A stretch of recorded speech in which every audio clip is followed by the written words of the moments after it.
Hey there, Christophe from the French Herbal. Today, I would like to discuss a point that may seem a bit technical. I will try to make it as simple as possible. If you make your own herbal products, it may explain what you have observed in your jars of tinctures. If you're a professional maker of tinctures, you probably know a lot more than I do, so feel free to ignore this episode. And some listeners may feel that I'm a little picky with the details, but I like to understand stuff, look under the hood to see what happens. I hope you find this useful. And if you feel a bit lost in the details at the end of the episode, I will summarize and simplify for you because we need to keep this very practical. So here we go. Tannins and alkaloids don't play well together. These two are major families of medicinal constituents, and we find them in many medicinal plants, right? Plants rich in tannins are oak bark, hazelnut leaves, Robert's geranium, red vine leaves, plants of the Rosaceae family overall, etc. Alkaloids are a little less common, and you will find them in plants like motherwort, fumitory, golden seal, barberry, lobelia, corydalis, California poppy, red poppy. Plants of the Papaveraceae family are usually quite rich in alkaloids.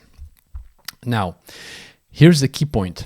When you combine those two families in a liquid, they can form insoluble complexes that will precipitate out of solution, reducing the potency of both of those compounds.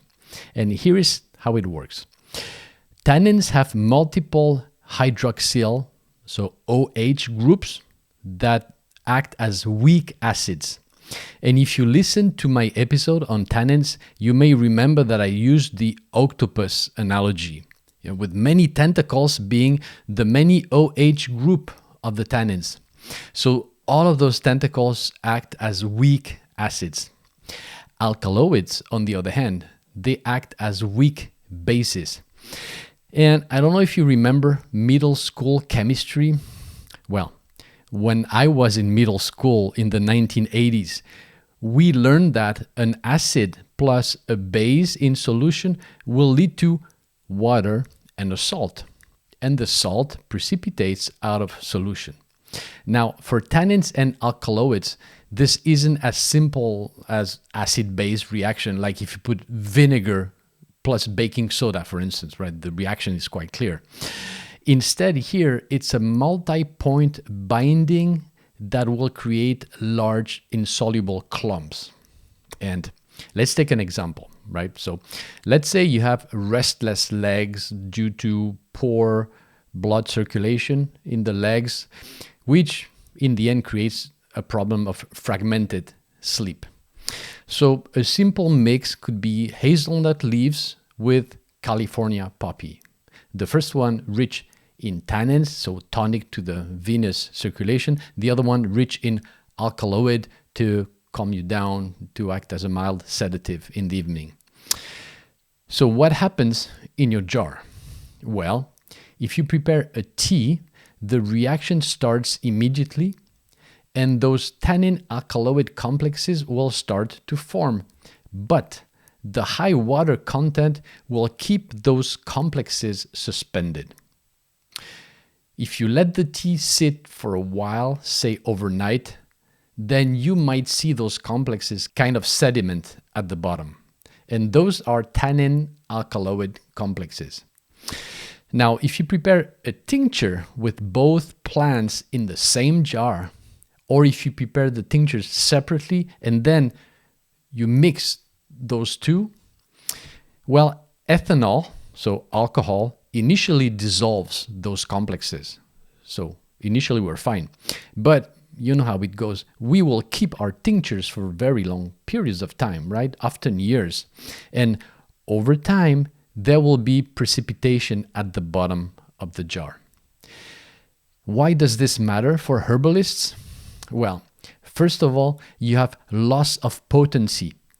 The precipitated complexes are no longer bioavailable. when ingest, well, you will end up ingesting the liquid that sits on top of the precipitate, which will be much weaker because most of the good stuff is resting now at the bottom of the jar. So you can imagine, for a big tincture jars, I don't know what you do, but me, sometimes I make big batches that I keep in 1 to 5 liters jar. And it may take years to get to the bottom of those big jars. And yeah, you could shake well, but even if you do that, right, some precipitate will not be very absorbable by our body. As a consequence, you will have dosing inconsistency, right? So the first dose from a tincture might be kind of weak, but the last dose with all the precipitate, well, it could be either very concentrated or actually it could be completely inert, depending on the nature of the precipitate. A quick pause to let you know that you can grab my free ebook on preparing herbal teas for the 4 seasons. It's full of simple recipes and blends you can make with herbs you can buy or even grow almost anywhere. The link is right below this episode. I hope you enjoy it. So how do we avoid this problem? Well, option number 1, we don't mix high tannin and high alkaloid herbs in the same preparation. Right? So for instance, we would avoid oak bark, rich in tannins, plus barberry or coptis roots, rich in berberine, which is an alkaloid. Keep your tinctures separate and mix at the last minute in the glass with a bit of water to take your daily dose. That would be fine. But don't blend the two together and let them sit. Option 2, add glycerin to your tincture blend. So glycerin is a polar solvent that competes with tannins for alkaloid binding, slowing precipitation. Very often the glycerin is added when you make the tincture of the plant rich in tannins, right? So then you can mix it with other tinctures without worrying too much about precipitation. And this is a trick from Michael Moore's Materia Medica, and the link to the free document is on my website. For instance, to prepare oak bark or geranium tincture, Moore recommends 10% glycerin and therefore 90% alcohol to prepare your solvent instead of 100% alcohol. Glycerin content usually varies between 10 to 20% max, right? So by doing this, you secure your tannin-rich tincture and then you can mix it with whatever you want. Now, here's something people don't know. pH, so the acidity or the basicity of your preparation changes everything. The pH will affect binding. So in acidic conditions with pH less than 6, I'm not going to explain the whole chemistry behind it, but the important point is that the binding will be weaker. So you might consider adding apple cider vinegar to your preparation and checking with pH paper strips to see where you're at. And actually, adding vinegar is quite interesting when we prepare tincture of alkaloid-rich plants, because it will also make the extraction better. And this is explained in Richo Sech's Making Plant Medicine book. In neutral or alkaline conditions, so pH greater than 7, binding will be stronger, leading to more precipitate. For instance, where I live in the southeast of France, the water is very hard, so it is alkaline. And a tea with this water will precipitate more tannin-alkaloid complexes than one made with, say, distilled water, for instance. Now, for the herbal geeks, let me get a little more technical and share some interesting information. For the non-geeks, put me on mute for a few seconds, please. So, another thing that people don't know about is that not all alkaloids are created equal. The basicity of the alkaloid determines how strongly it will bind to tannins. And to see the level of basicity of an alkaloid, you need to look at a number called the pKa. The higher the pKa, the more basic your alkaloid is. And so the more it will bind. You have strongly basic alkaloids like berberine from Mahonia or barberry with a pKa of 11.5. Quinine from cinchona bark with a pKa of 8.5. So those will precipitate readily with tannins. On the other hand, you have weakly basic alkaloids like caffeine with a pKa of 0.6 or theobromine with a pKa of 0.2. So those will interact minimally with tannins.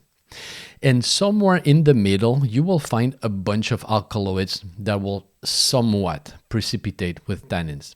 Is this practical to know if you make home-based products? No, usually not. This is way overkill, but hey, I had fun sharing that information. So let me summarize and simplify for you. For tea blends, don't worry too much about this. Really, I mean, the liquid won't sit long enough to create a significant amount of precipitate. If you have tannin-rich plants and alkaloid-rich plants representing a large proportion of your tea blend, then maybe don't let it sit overnight. Also, you may want to add a bit of lemon juice to make the water more acidic, therefore reducing the risk of precipitate. But for most cases, for teas, don't worry about it. For tinctures now, the simple way again would be to not worry about it. So you make your tincture the simple way with just the plant and alcohol. You mix your tinctures. You don't worry about the precipitates. This is kind of okay with mildly active plants. It is not okay with strong plants, especially the alkaloid-rich plants, right? So there's a big difference between a precipitate of California poppy alkaloids and a precipitate of lobelia alkaloids. And if you're a beginner, in any case, you shouldn't play with plants like lobelia. Stick to the simple, safe herbs. The intermediate way is to secure your preparation by using a trusted materia medica like the one from Michael Moore or the book from Richo Sech. Use a bit of apple cider vinegar in your alkaloid-rich plant tinctures, let's say Fumitori, and a bit of glycerin in your tannin-rich plant tincture, say oak bark. That's it. That is your insurance against precipitation when you mix those tinctures with other plant tinctures. And when I say a bit, well, check the references for the exact percentage. The advanced way would be to look at the main alkaloids of the plant, check their pKa to see if there's a risk, and frankly, not sure who does that. I shared the information for your own education and because I like this kind of stuff, but it goes too far, and some plants have a whole bunch of alkaloids, making the pKa calculation complicated. So practically, we don't need to go there. Okay, friends, that's it for this episode. Kind of geeky, I know, but still, I hope you found this useful. Thanks for being here.